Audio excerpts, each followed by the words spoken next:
Hey there, what's going on? It's Vaj. Hello, hope you're doing well. So, in this training, I want to talk to you about the 80/20 approach and how it could help you lose body fat in a sustainable way. So, if you haven't heard of the 80/20 approach, this is something I love preaching to and recommend to my clients, my followers, everyone. Everyone, this approach, basically everyone can really benefit from this. And when it comes to losing body fat, as you may know, it does come down to that calorie deficit, right? Somehow, some way, through our nutrition, we want to minimize our overall calories.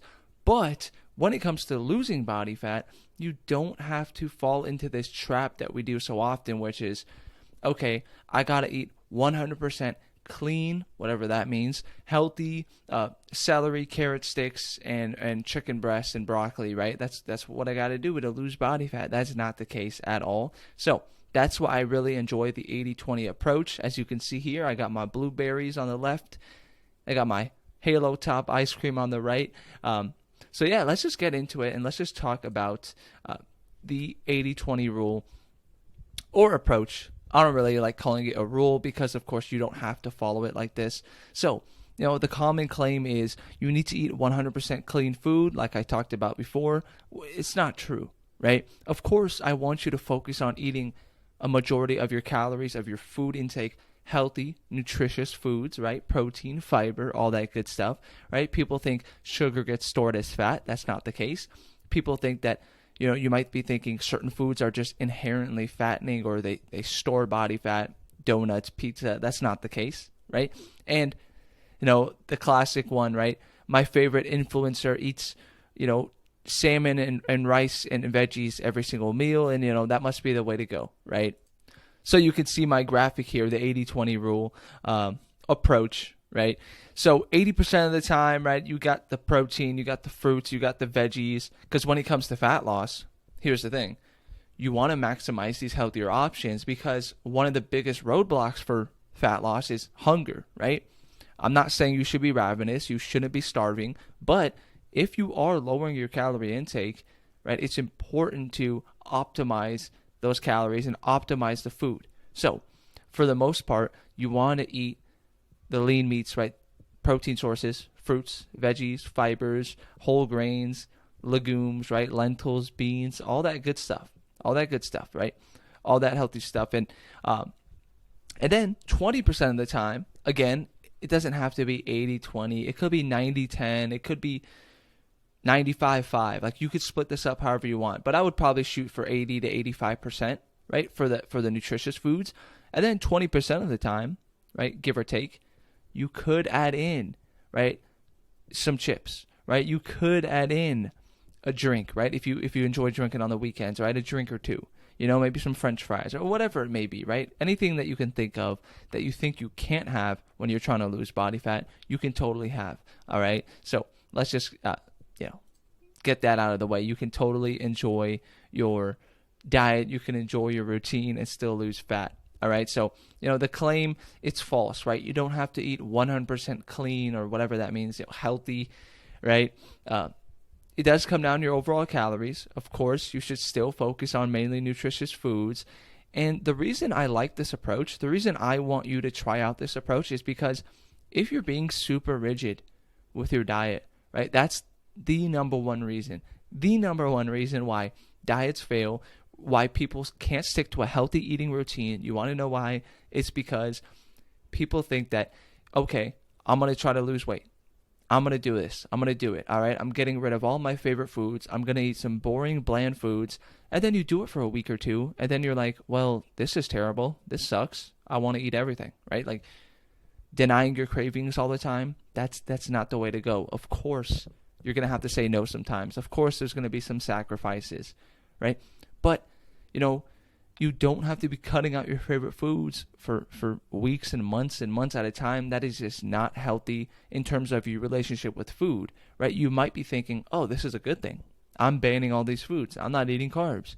I'm not eating any chocolate anymore. This is great.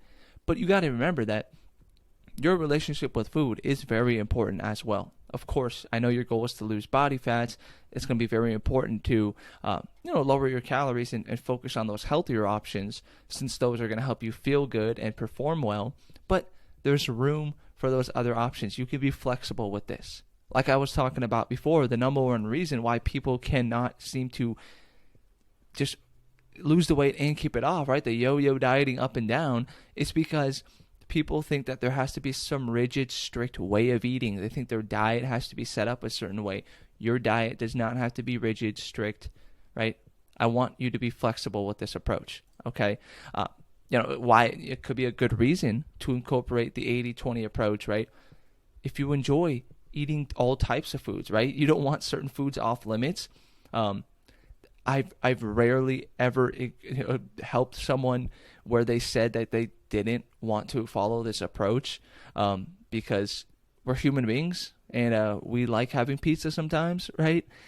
We like having some ice cream sometimes, because we want to live. And so if you're kind of on a mission to also repair your relationship with food, this can be really important. If you have that all or nothing mindset, the 80-20 approach can really help with that, right?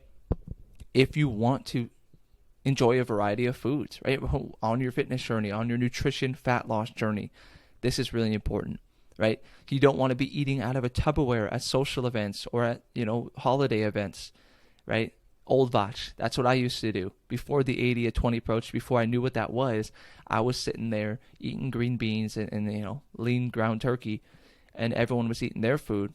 I missed out on a lot of events, right? And that's why now I want to help people make sure that they don't miss out on those events. You can enjoy food. You can have those fun foods every now and then and fit them into your calories. If you are counting calories, if you're not, you can still fit it into your plan, all right? It's all about those portion sizes, right? You want to view this as a lifestyle change, right? You want to view this as a lifestyle change. And studies have shown, right, that people who are more rigid and strict with their diet, right, saw adverse behaviors in their moods, right? So in their behaviors and moods.